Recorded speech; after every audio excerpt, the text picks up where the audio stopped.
Hello and welcome to College Week Live on this January 9th, 2014. I'm your host, Michael Ayala. We are broadcasting live from the nation's capital, that's Washington, D.C., where we actually had a pretty nice day, got a respite from the cold temperatures that have been really brutalizing the Northeast and the Midwest, so we're thankful for that. We're also thankful for you joining us this evening, and we hope that you've had an opportunity to take advantage of all of the wonderful resources on the College Week Live website, including the opportunity to chat with students from colleges around the country and speak with admissions officers as well, and some of these special presentations by various experts from around the country. So hopefully you've had an opportunity to do that. It's all directed towards the same thing, and that is to help you choose the right college. And of course, with that joy comes also the sobering reality of having to pay for college, and that's why we're here. We're tuned into a special presentation titled Financial Aid 101, Everything You Need to Know About Getting Money to Pay for College,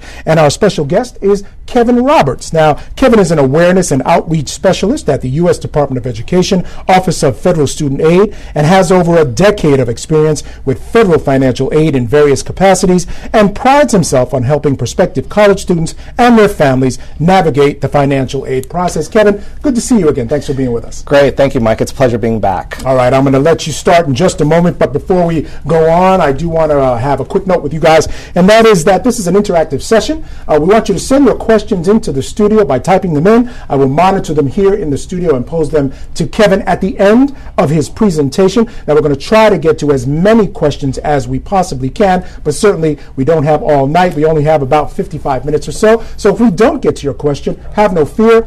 1-800-4FED-8 is there for you. You can call that during business hours. Actually, I think now there are extended hours, but we'll get you more information on that during the presentation. You can always call them and get answers to your question if we do not provide it for you. All right, without further ado, I do want to turn it over now to Kevin Roberts. Kevin. Thank you, Mike. It's a pleasure being here again, and I'm really happy to be here with all of you. All right.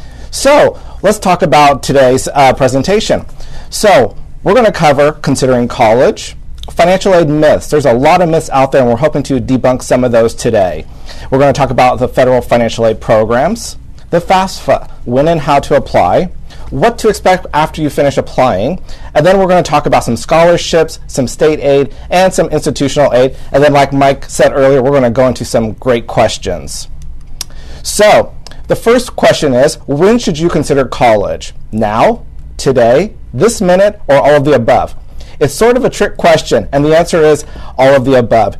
You want to consider college as soon as you know that you're ready to apply for college. So you want to consider it all the time. So start now. Start thinking about the college that you're interested in, the degree program or certificate or credential program. So start today.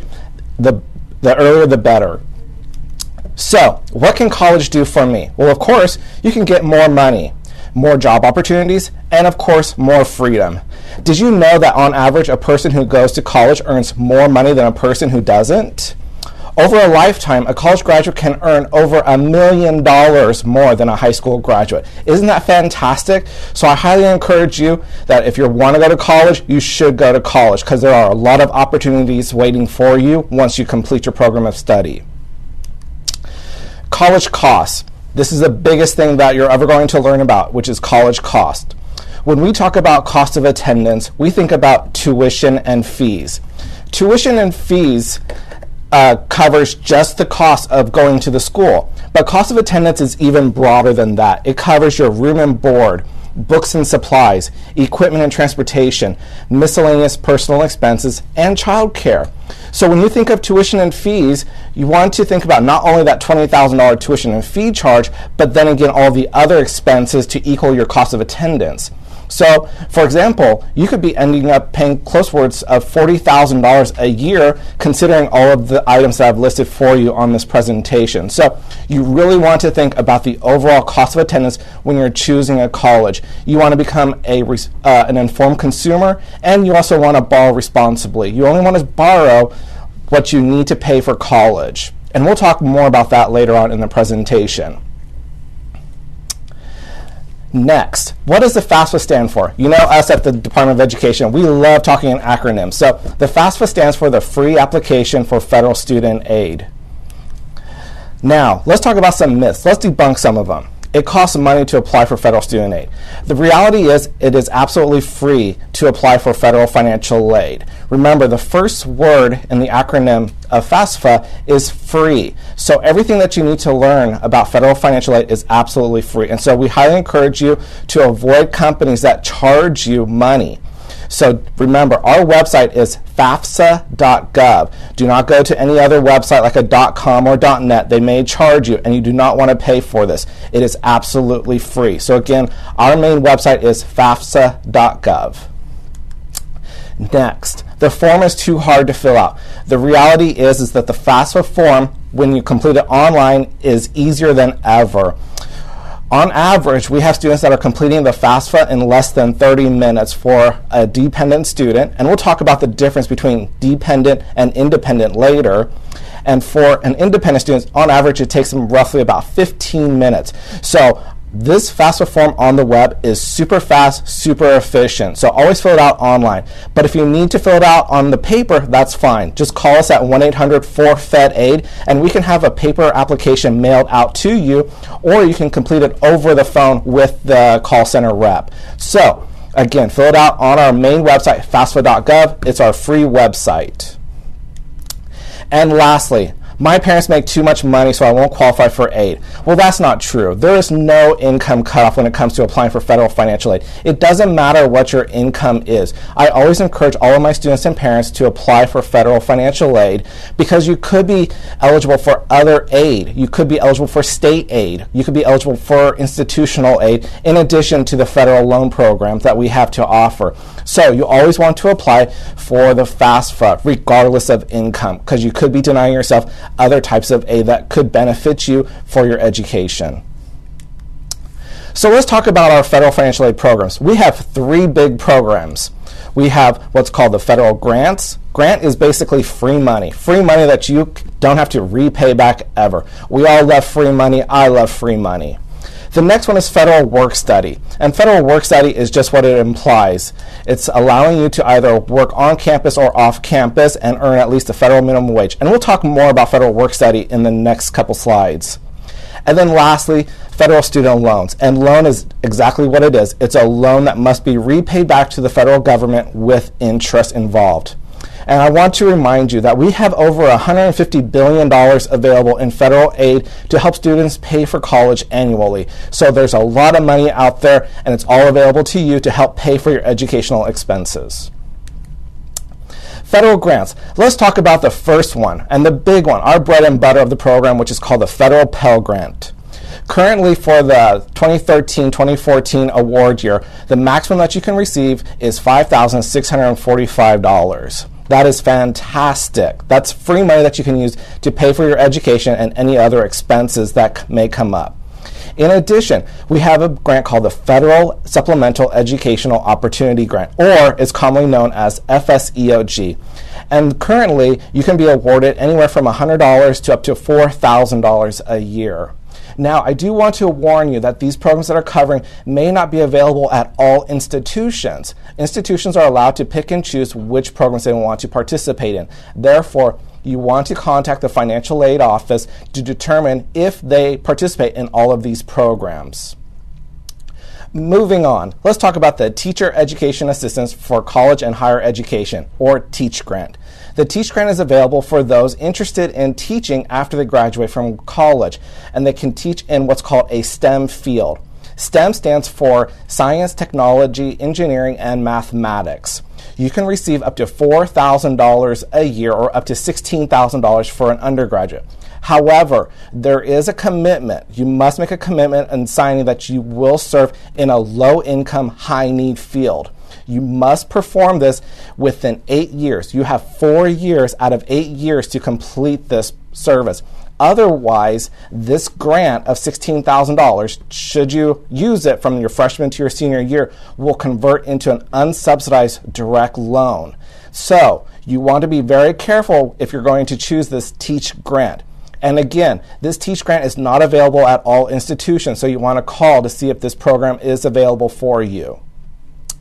And lastly, our Iraq and Afghanistan Service Grant. This grant is made available to those students whose parent or parents have died in a result of the Iraq or Afghanistan war post 9/11. This grant is available to you with a maximum award amount of $5,080.50. So please talk to your financial aid office for additional information about the Iraq-Afghanistan Service Grant, or contact us at 1-800-4FED-AID for additional information. So these are our federal grants program, free money. I hope you will take advantage of some of these grant programs if you qualify, especially the Teach Grant. We need a lot of teachers in science, technology, engineering, and mathematics, so take advantage of that program. Next, federal work study. Federal work study is exactly what it is. This program will allow you to work on campus or off campus, and you will earn at least the federal minimum wage for this program. Now, I do want to warn you that not all colleges participate in federal work study, and it is a first come, first serve, so you need to apply early to be a part of federal work study. Federal work study money will allow you to pay for any type of educational expenses or any housing and living expenses that may come up. We all need to pay for gas somehow, so might as well go and work with federal work study so you can earn a regular paycheck and help pay for those expenses so you don't have to incur any other types of debt to pay during your educational time. And next, federal student loans. Federal student loans, we have four different types of loans. We have the federal Perkins loans, we have a subsidized direct loan, unsubsidized direct loan, and lastly, we have the PLUS direct loan. And it's also the graduate and professional loan. These are for our students that are going off to obtain their master's or first professional degree. So let's talk a little bit more about these loan programs. We're going to talk about the subsidized loan. Subsidized is basically when the government pays for the interest on the loan while you are in college or during any other types of eligible deferment or forbearance periods. This loan is based on financial need. The interest rate is a fixed rate and is currently tied to the 10-year T-bill. And this subsidized loan is only available to undergraduate students. Unfortunately, if you're going to go on to get a master's degree or a first professional, you will not be eligible for a subsidized direct loan, only unsubsidized. And of course, the amounts vary anywhere from $3,500 all the way up to $8,000 for a subsidized direct loan. The unsubsidized is just the opposite of a subsidized. The borrower is responsible for the interest for the life of the loan. So as soon as that loan first dispersed, you are responsible for paying that accrued interest. This loan is not based on financial need. This is similar to the subsidized. It is a fixed rate, is tied to the 10-year T-bill. It is for both undergraduate and graduate students. And the loan amounts vary from $5,500 all the way up to $20,500. So even though it goes up to $20,500, be a responsible borrower. Only take out what you need. If they offer you the full $20,500, but your tuition and your cost of attendance is actually lower than that, only borrow what you need. Be a responsible borrower. Do not be responsible for the full amount. So just take out what you need.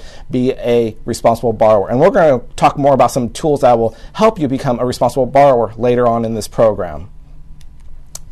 Next, these are our interest rates for the federal loans. So if we take a look at the first line, we're going to talk about the federal Perkins loan. It's currently a 5% fixed rate interest, and your repayment begins 9 months after you graduate, withdraw, or drop to a less than half-time status. The next block is basically for our federal staff or direct loans for undergraduate students. We have two categories. We have your subsidized and unsubsidized for undergraduate.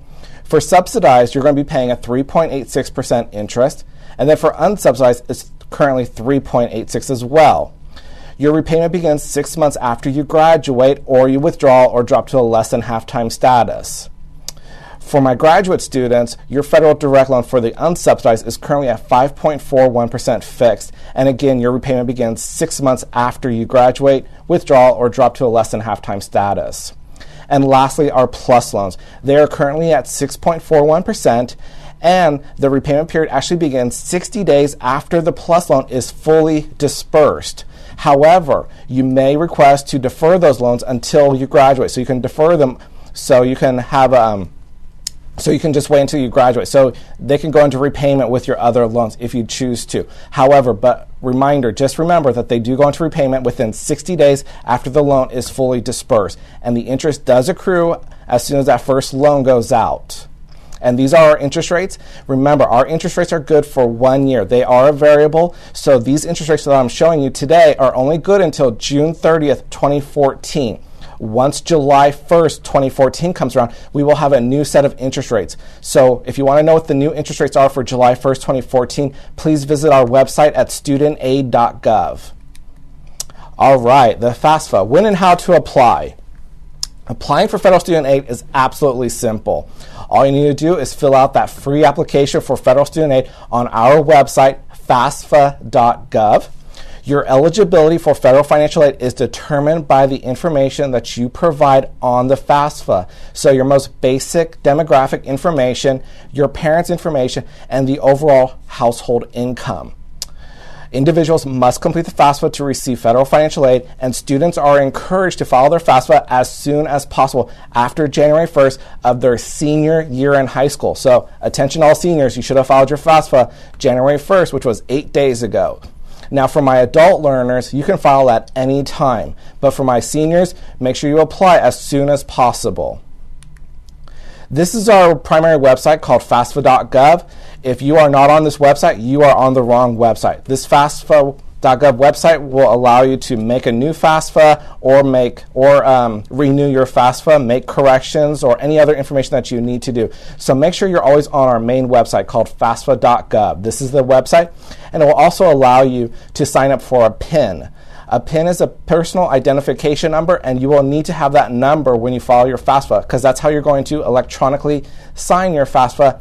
And you're also going to use that PIN number to sign for any master promissory notes later on, should you have the need to take out a federal loan later on. So that PIN is key, that you have it before you finish this FAFSA. So make sure you have a PIN ready.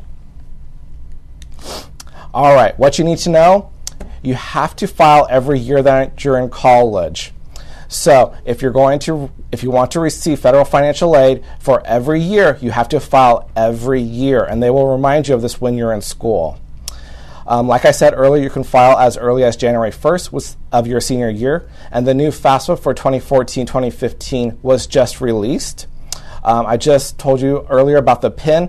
You, the student, and the parent must have a PIN. And again, a PIN is a personal identification number. And when you file, the earlier the better. I can't encourage you enough to file as early as possible. All right, let's talk about basic eligibility requirements. Our students and adult learners need to have at least a high school diploma or a general education development certificate, or it's commonly known as a GED. You must have a social security number. However, we do have certain limitations, exceptions for our federated islands, like the Marinara Islands. Those folks do not have a social security number, and they will apply a different way from the rest of us. So, just want to let you know, U.S. citizenship or be an eligible non-citizen. And for my males, you need to be registered with Selective Services. Students must also be enrolled or accepted for enrollment in an eligible program, be pursuing a degree, a certificate, or a credential program, and you must maintain satisfactory academic progress, or it's commonly known as SAP. SAP is basically a measure of your progress towards completing your program of study. So you must maintain SAP to ensure that you will eventually graduate with that degree of your choosing. Items to keep handy when you're filling out the FAFSA. The most important part is making sure you have your social security number for both you, the student, and the parent. Your driver's license. However, it's not mandatory. If you don't have a driver's license, that's okay. Your alien registration number if you're not a U.S. citizen, and of course your federal tax information, including your IRS tax return transcripts. We do have a wonderful tool that is available to you. It's called our IRS data retrieval tool. I do want to warn you, though, that the IRS is delaying processing your tax returns. So if you haven't yet filed your taxes, that's okay. You can file with your estimated tax returns from last year if you're making roughly the same amount of money as you did last year. So once you do file your taxes for 2013, you can go ahead and amend your FAFSA, and we will go ahead and process that for you and send the updated information to your school. So I just want to let you know about that. Just don't worry about your tax return. Just do estimated for right now if you haven't filed your taxes. If you're a member of our military armed forces, then we would need a record of your veterans benefits. and any other information such as savings, investment, business, and farm assets for yourself and your parents. So these are items that you want to keep handy when you're filling out the FAFSA. All right, dependency status. Now, this dependency status is strictly for the purposes of receiving federal financial aid. This is completely different from the IRS tax return and their definition of a dependent student. For federal financial aid purposes, you are considered independent. Independent if you're 24 years or older, married, you're going for a master's or doctorate program, you have children, and you provide at least half support to them. You are in foster care since turning 13, an emancipated minor, currently or was in a legal guardianship, homeless or self-supporting and at risk of being homeless, or you're a veteran or serving active duty in the U.S. Armed Forces. These are the reasons that you are considered an independent. If you're under the age of 24, not married, and you have no kids, then you're considered what's called a dependent. And that means you'll need to provide your parents' information on the FAFSA. I know I'm probably hearing a lot of groans out there because of those three requirements that make you a dependent. However, if there are special circumstances, we can change that dependency status. Well, we can't, but the financial aid director at the institution can. So let's talk about some of those special circumstances now that may justify a change from a dependent to an independent. Here are some of the special circumstances. Parents are incarcerated, left home due to an abusive family environment, unsure of parents' whereabouts. These are the type of special circumstances where a financial aid director can convert a dependent student to an independent status. Your circumstances must be well documented, meaning we need letters from family members, friends, a clergy member, teachers that can substantiate your situation. In addition, the financial aid director has the final say regarding this professional judgment. And so there is no appeal process unless it's at the institutional level. So you can't appeal it with us. So if you fall under one of these special circumstances, please reach out to the financial aid director at the institution to talk to them about this, okay? And that's the difference between an independent and dependent. So, what to expect after applying? There's a lot of things that you're going to expect after applying. The first one is the students and parents are going to complete the FAFSA and sign it with that PIN that I've been emphasizing so far.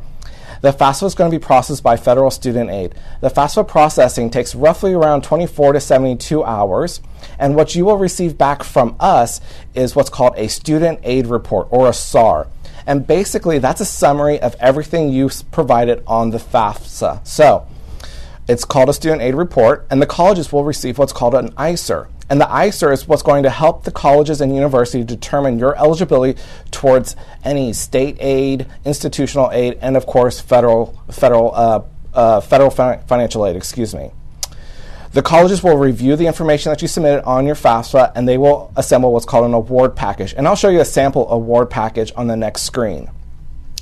The student will receive the award packages from every school that you submitted your FAFSA to. And if you're filling it out online, I forgot to mention that you can list up to 10 schools on the FAFSA on the web. So you can send your FAFSA out to 10 schools. Going back now, once you receive the award package, you're going to compare it to any other award letters and determine which college is best for you, which college will give you the most bang for your buck, who will offer you the best deal. So you want to compare all of the award letters and make an informed decision with you and your parents on where you want to go to college. And then lastly, not to worry, but some of our applications are selected for what's called verification. It's just a secondary level of checks and balances when you submit the FAFSA to your school. If you're selected for verification, don't worry about it. It's not a big deal. It's very simple. They just may ask for an IRS tax return transcript, W-2, or other statements supporting the information that you provided on the FAFSA. So when you get selected for verification, don't worry about it. It's not a big deal. Just get the school the information as quickly as possible so they can provide you an award package. So let's take a look at what a sample award package looks like. This is what it looks like. So your financial need to attend this school is $13,000. The student receives scholarship in the amount of $2,000, an institutional grant $2,000, a federal grant $5,000, and then we have a state grant which is $2,000, And then we have an unmet need of $2,000. And that $2,000 can either be covered in loans or it can be covered by paying in cash if you want to. But this is pretty much what a basic award letter looks like. And so the student is fully funded for $13,000. So it's going to list all programs that you're eligible for, from state aid to institutional aid and any federal loans and scholarships that you may receive. So this is what a sample award letter will look like. A lot of schools are sending out their award letters electronically, so you may have to go to the school's website to check out what your award letter is. In my days, they used to just mail it to my home, but these schools are becoming more high-tech now that they'll just provide it to you online. So this is a sample award letter. All right, FSA resources. We at Federal Student Aid, we have a whole host of resources available to you, and I'd love to share them with you today. First off, this is our studentaid.gov homepage. This is your main source for everything you need to know about financial aid, from how do I prepare for college to how do I manage my loans. This website gives you the complete life cycle of a student loan, basically. So where you are right now, if you're a rising senior right now, you are looking at the guide to the left, and it's called How Do I Prepare for College? You're going to think about what types of aid you can get for school, and then you're going to further on go on to, do I qualify for any aid? And then lastly, how do I apply for aid? And then of course, when you're ready to graduate, withdraw, or drop to less than half-time status, you're going to think about repaying those student loans. And all of this information is absolutely free. Never pay anyone to receive this information because it's absolutely free on our website, studentaid.gov. So please check out our website. If you look in the middle of the PowerPoint presentation, you will see a gray line called Announcements. We will have any announcements that deal with federal financial aid right there available to you. So periodically check it out to see what type of announcements we're sending out to you. If you're wondering what the interest rates are going to be starting for July 1st, 2014, come to studentaid.gov and it will be on our announcements page telling you what the new interest rates are going to be. So this is a great website. I highly encourage you to visit it. We have a lot of great information out there for you. Connect with us. We are on almost every social media platform, so please visit us on Facebook. We are available. We post information on our Facebook page periodically. We sometimes will post up to 3 times a day. We'll provide any information that may benefit you. If you send us a question, you can post a question. We will sometimes be able to get to it. However, we always recommend that you call our call centers at 1-800-4FED8 if you need a more faster, direct answer. But please like us on Facebook. We are there for you. We provide a lot of great information for you. We're also on Twitter. We're at FastFuzz. So if you just want to tweet us or if you just want to see what we're posting on Twitter, come visit us. Take a look at our Twitter page. And then lastly, we have a whole host of great videos on YouTube. So please visit our YouTube page. There's a lot of great videos from starting out on how to apply for college, what you need to know, and there's also some great repayment videos available to you. So please visit us on YouTube as well. All right, here is our call center information for the Federal Student Aid Information Center. It's a toll-free number, and we have operators that speak both English and Spanish, and they're available and standing by to assist you. They will help you with any type of question that you may have, from filling out the FAFSA to general information about federal financial aid programs. So please call us at 1-800-4FED8. Again, that toll-free number is 1-800-433-3243. And again, please visit us on studentaid.gov or FAFSA.gov. Those are our websites. And of course, our hours are Monday through Friday from 8 a.m. to 10 p.m. And we do have extended hours that could be available. So again, please call us at 1-800-4FED8 and visit us. Now, let's talk about some more great resources that we have available for you. College Scorecard. College Scorecard is our brand new transparency website. You can get all this information if you go to the hyperlink reference below called collegecost.ed.gov. This website will provide you a whole host of information about any institution that you plan on applying. It will tell you information such as the net price of attending that institution, graduation rates, default rates, and the average student loan debt and earning potentials. So this is a great website as a consumer. You want to be well informed before you, I'll put it this way, pull the trigger on going to a college. So you want to be well informed consumer. Next is a great website as well. It's called our College Navigator. And again, this website can be reached through collegecost.ed.gov. College Navigator allows you to filter the state where the school is located, what type of certificate that you want to obtain, whether it's an associate's, bachelor's, or an advanced degree. You can either choose you want to go to a public, private nonprofit, private for-profit school. All of this information is available for you. All you have to do is just search for the school that you want, and you'll receive a whole host of information. So again, this is College Navigator. You can get to it at collegecost.ed.gov. And next, we have our financial aid shopping sheet. This shopping sheet is being adopted by a lot of institutions, and basically it will provide you a complete breakdown of the overall cost of attendance for attending an institution. And so you can get this this shopping sheet at collegecost.ed.gov. So please check out collegecost.ed.gov. Next, we have budgeting and borrowing. This actually is a great tool if you want to know how much money that you need to set aside to pay for college, or what your estimated repayments are going to be once you graduate. So this is a great website, and I'm going to show you another thing real quick about tools for budgeting and repaying, and that is our budgeting and borrowing fact tool. From here, you can plug in estimated numbers of how much you want to of how much you're borrowing, and then it will tell you what type of repayment plan and your monthly payment plans.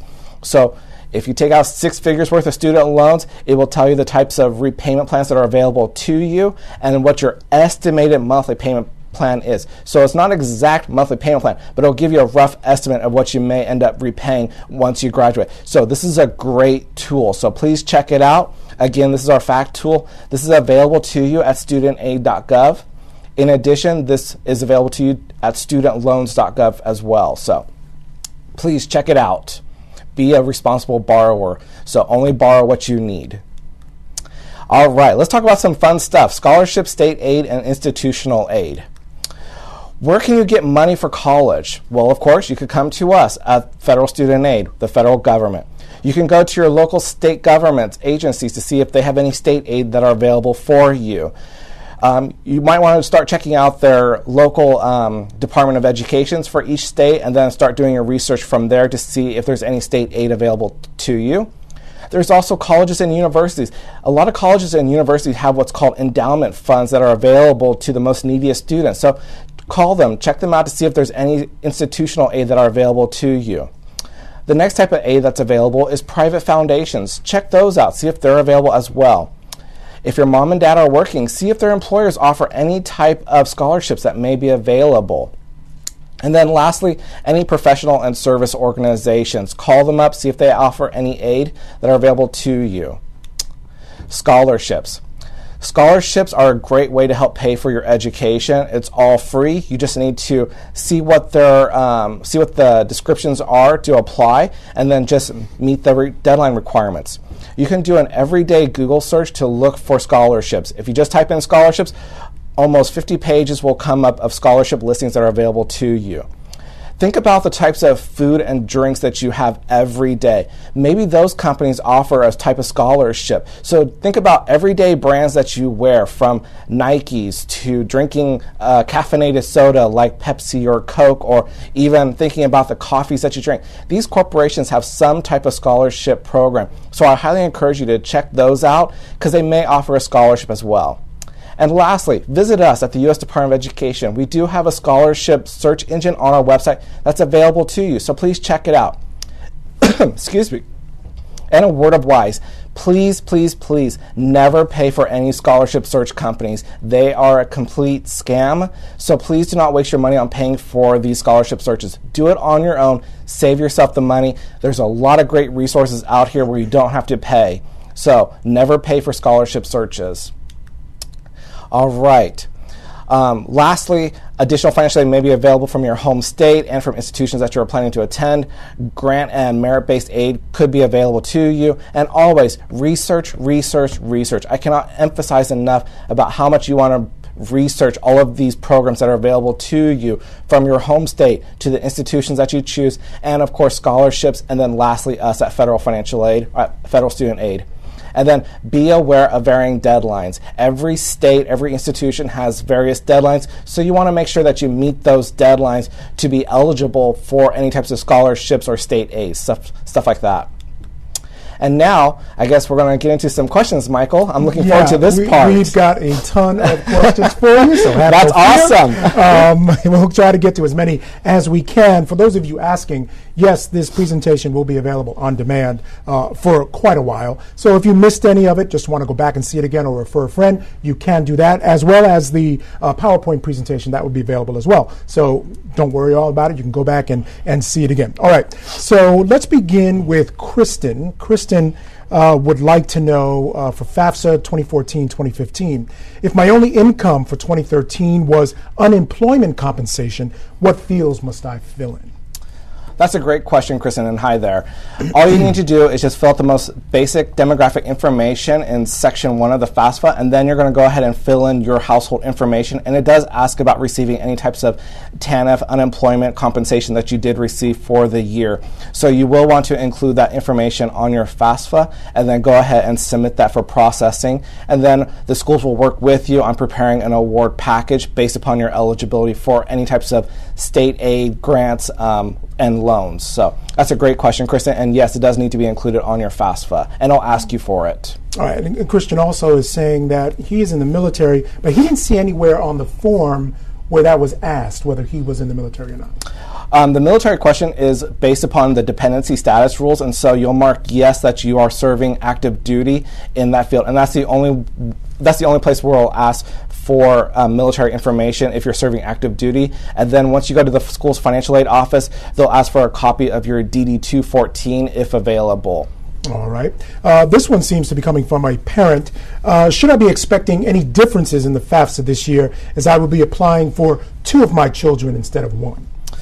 No, there's no major changes except for the Parent 1, Parent 2 fields, and that was a result of the Defense of Marriage Act that was overturned by the U.S. Supreme Court. So pretty much you're going to be doing okay. You'll be doing the same information for both your students, so there shouldn't be any major changes to the FAFSA. It's going to be a very simple process for you and for your students. Make sure you have your PIN numbers available and fill it out and send it in as early as possible. So no major changes. It's very simple, straightforward. Great question. If you do have 2 children, then you just get 2 separate PIN numbers. Is that how it works? So the parent will have 1 PIN number, and that can be used for each child. However, each child must have their own PIN numbers because it's unique to their Social Security number, which is a great question. All right, great. Mark would like to know, I'm a junior in high school, and I want to apply for the FAFSA. Which year do I do it? 2014 or 2015? 2014, 2015, or 2015, 2016? That's a great question, Mark, and thank you for being proactive. You want to start filling out your FAFSA in your senior year, and so that would be for the FAFSA for 2015, 2016. So be on the lookout for January 2015, and you should be ready to go. Just start applying for those scholarships right now. I can't emphasize enough. Start applying as soon as possible for scholarships. All right, so Elisa, that should answer your question as well. You have the very same question. All right, Christina would like to know, if we do win scholarships from companies that are outside of the university or federal aid, how do we get or accept that money? That's a great question, and a lot of these scholarship companies that you're awarded money will either directly work with you or the institution itself. So you want to read the terms and conditions of receiving those scholarship funds, because it is outside of federal student aid's control. So you want to talk to them and see how they want the money to be sent to either you, the student, or the parent, or to the school. So you really need to work with them on that aspect. All right. And this actually doesn't have a name. If you remember, please include a name. It's always nice to know who we're talking to. Exactly. But this person asks, if you already have a bachelor's and are pursuing a second bachelor's or non-degree seeking student, can you still apply for the PLUS loan? If you're applying for a bachelor's, yes, you can apply for a PLUS loan. However, I strongly recommend that you do direct loans first before applying for the PLUS loan, because the PLUS loan has a higher interest rate. And like I said earlier in my presentation, the repayment on a PLUS loan is 60 days after the loan is fully dispersed, whereas a direct loan is delayed repayment for 6 months until after you graduate. So even if you're going for your second bachelor's or non-degree seeking student, you still can apply. All right, fantastic. Diane would like to know, actually, Diane, I answered your question. It will be available after the presentation's over. You'll be able to go back and see it on demand. And I'm going to try to pronounce your name, Nilkanth Patel. hopefully I pronounced that correctly, forgive me if I didn't. She's going to college in August or September. So when should she apply and when should she fill out her FAFSA? If you're planning on going to school in July or August, you want to make sure that you fill out the 2014-2015 FAFSA, which was just released on January 1st. So if you're going to school prior to July 1st, 2014, then you want to fill out the current 2013-2014 FAFSA because that covers the awarding period up until June 30th of 2014. So if you're going to school after July 1st in the fall time, then you want to use the 2014-2015 FAFSA. All right. And Kayla would like to know, I don't know if you know this information off the top of your head or if they can go somewhere to find it, but she wants to know what is the average amount of aid given out? Well, it's based upon the overall household income, so I'm not able to tell you directly, Kayla. I apologize, but what you want to do is fill out the FAFSA, put in your household financial information, and then work with the school's financial aid office, and they'll let you know what you could be eligible for to receive. All right. And Christian came back with another question. Sure. He was our friend who was in the military. His understanding is that he did not have to report his GI Bill educational benefits. Is that correct? That I'm not sure. You don't have to report your GI educational benefits. That I'm not sure of, so you might want to reach out to our friendly call center folks, and that's 1-800-4-FED-AID, and they'll be able to assist you.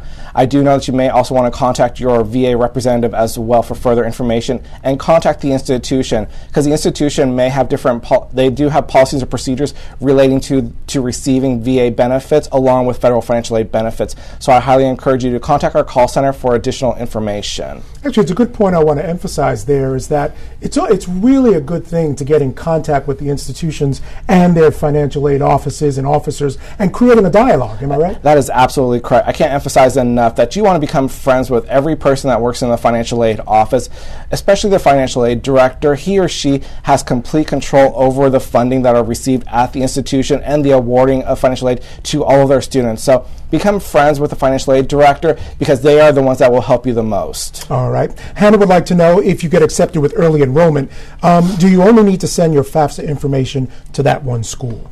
Yes. If you only have one school that you want to attend to, that's fine. Just list that one school on your FAFSA. However, for those students that are still undecided and want to send out your FAFSA to other schools, you do have up to 10 schools that you could send your FAFSA to. But for Hannah, if you just want to go to one school, just list that one school on your FAFSA, and that information will be transmitted to them. All right, good for you, Hannah. Know exactly. That's right. You know exactly what you want. That's excellent. That's good stuff. All right, Janae would like to know what are the requirements for grants or Pell Grants? Let me give her a general idea. Sure. Grants are basically free money, and it's based upon your eligibility towards grants. So I highly encourage you to fill out the FAFSA, put in the household information, and then submit. So to receive grants, it is a need-based program, so you'll need to determine what you're eligible for, and the schools will be able to help you find out what you're eligible for once your FAFSA has been transmitted to them to see if you're eligible for any types of grants.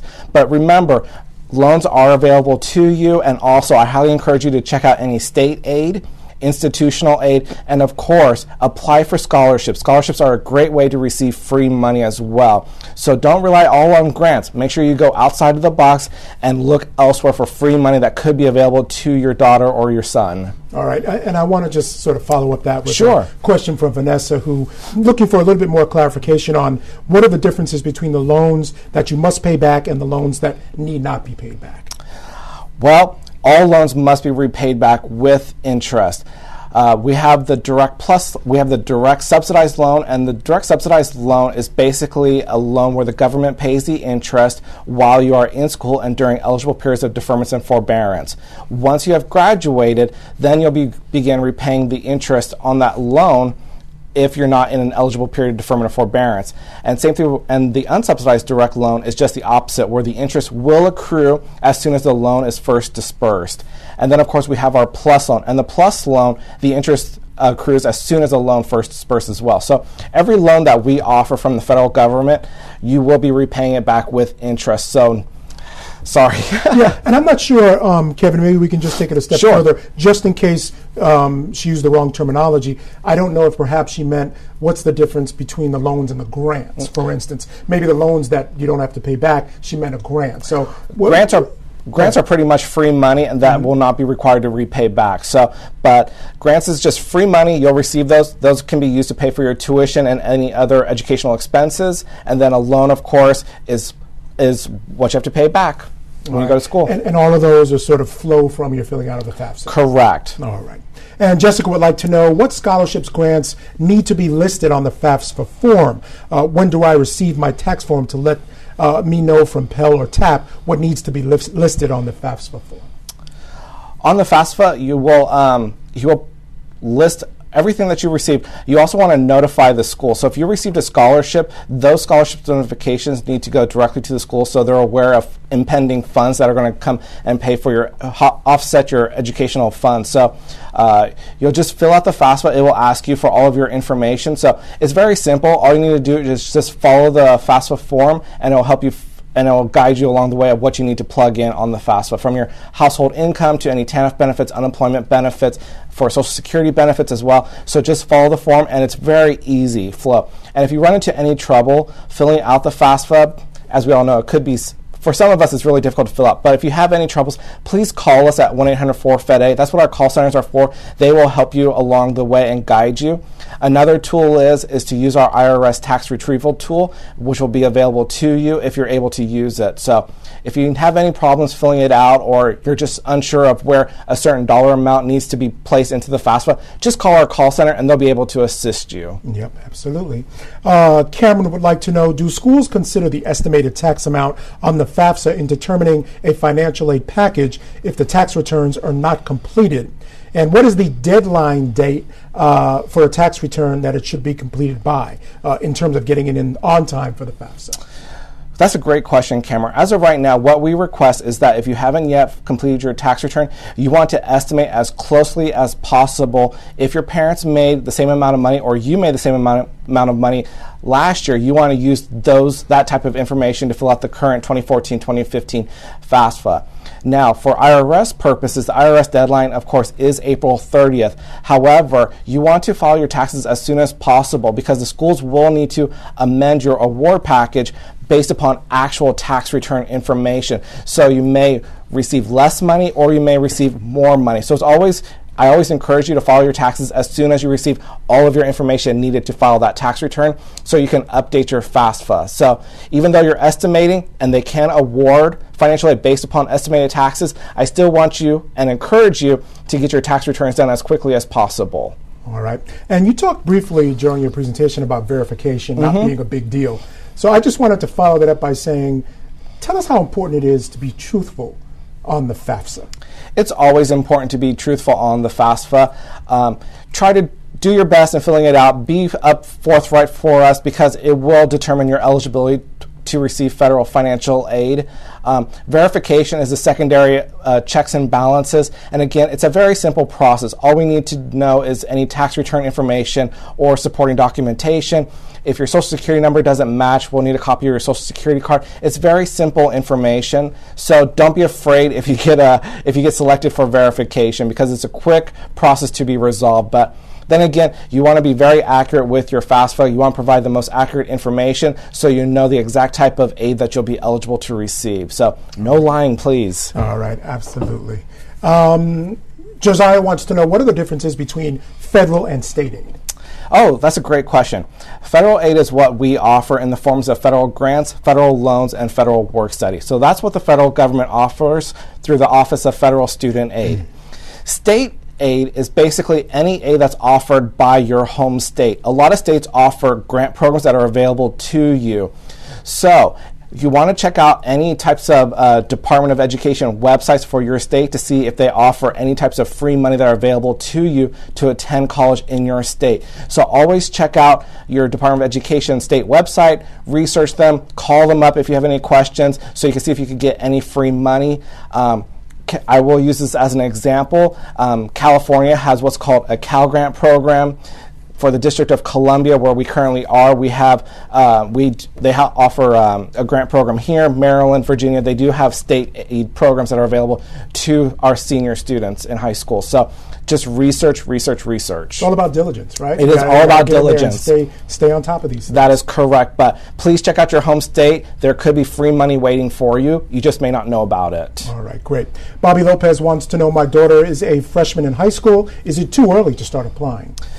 It is going to be a bit too early to apply for federal financial aid, but it's never too early to prepare yourself. If you go to our website at studentaid.gov, we have this great checklist for students from 8th grade all the way up to their senior year and preparing them for college. And so in their freshman year, what they want to do is make sure they're attending all of the right classes. You want to make sure that they're keeping their grades up. You want to make sure that they start receiving letters of recommendation. You want to start building a portfolio for when you're ready to start applying for college. So it's never too early to start thinking about college. We have a great checklist on our website that's available to you to make sure you're on the right track and going to college. So that is a great question. So please check out our website and just start planning now for college, because she'll be ready to go to college right before you know it. Yeah, it goes by in a It goes very quickly. Question about that. All right, Paige would like to know, and I'm not going to go too deep into these types of questions, sure, the ones that are specific to people's circumstances, but I think this is a common enough one that it's worth asking. If my parents are separated but not divorced, can I fill out the FAFSA without one parent, or is it? Do you need to have both people? It's based upon how they're going to file their tax return. So you want to see how your parents will be filing their tax return. If they are divorced, you want to provide the parent that provides more than 50% of support to you for the most recent year. So it's really going to be based upon how they're going to do their tax returns, whether or not they're going to file separately or if they're going to be filing together as married couples. So you really want to talk to your parents about that. If you have further questions about it, I highly encourage you to contact our call center, 1-800-4-FED-8, and they'll help you. All right. Scott has a very interesting question. Sure. He's 25 years old and he's a student. He's currently unemployed and has not paid taxes for the last 5 years. He's asking, would he qualify for aid? He roughly has X amount of dollars in assets, not a whole lot. So I don't want to put his information out there. But at the end of the day, the question is essentially he hasn't paid taxes in the last 5 years and wants to know, can he qualify for aid? That's a great question, Scott, and I wouldn't want to comment on your situation right now only because I don't know enough about your background, but I would highly encourage you to contact our call center at 1-800-4-FED-AID. Financial aid is available to everyone who qualifies, so if taxes are an issue, you may want to check out your personal circumstances with the IRS before filing with us, just to make sure that you are going to be eligible. So I don't want to get in too much into your details, but I would recommend that you contact our call center right as soon as possible. All right, and that's going to be the advice for a lot of our folks because we're coming down to the last question. Oh, okay. Right now, we're sort of running up against the end of our presentation, and I want to give you an opportunity for some last comments. And I think Neilani has an interesting question. She's a parent, it looks like, and she says, you've been saying don't borrow more than you need. And she says when she was in college, you had to accept the entire package to get your grants, etc. Is that different now? It is different now. What you can do is just accept only the loans or grants that you want. You can actually have a choice these days where you can actually tell the financial aid office that you only want to accept grants, and the remaining balance that's not covered through grants can be paid for in cash or loans. So you can actually pick and choose whether or not you want to accept all of it, partial, or none of it. So it's really your choice. And when I talk about responsible borrowing, I don't want you to go out and over borrow. Let's say that your tuition is $10,000, but your total cost of attendance, including room and board, is somewhere about $15,000. Let's use that as hypothetical. The school's going to give you loans and grants that will probably equal $20,500, which is the maximum unsubsidized loan. Don't take out the full maximum amount of the $20,500 of the unsubsidized. Just take out the $15,000 because that's really what you need. The rest of it, just send it back. What about if I want that 50-inch color TV for my dorm room? No, I don't want you to have a 50-inch color TV. No. I don't want you. I don't want to see you coming up with a brand new car that's better than mine. Exactly. Just become a responsible borrower. Right. We hear a lot of students that are going into debt because they took out too much money. So now we're forcing all of our students to become informed consumers. You want to get the best award package possible. That's why we tell you to go out, go pick and choose a variety of schools and see which one comes back with the most grants, the most institutional aid, state aid, and loans that are available to you. Make an informed decision, and then just borrow what you need to pay for college. Don't over borrow. Be responsible. Know what you're going to end up repaying once you graduate. If you want to take out 6 figures worth of student loans, that's fine, but you need to know what the end result is. What are you going to be repaying at the end of those 4 years? So you need to know what you're going to pay back.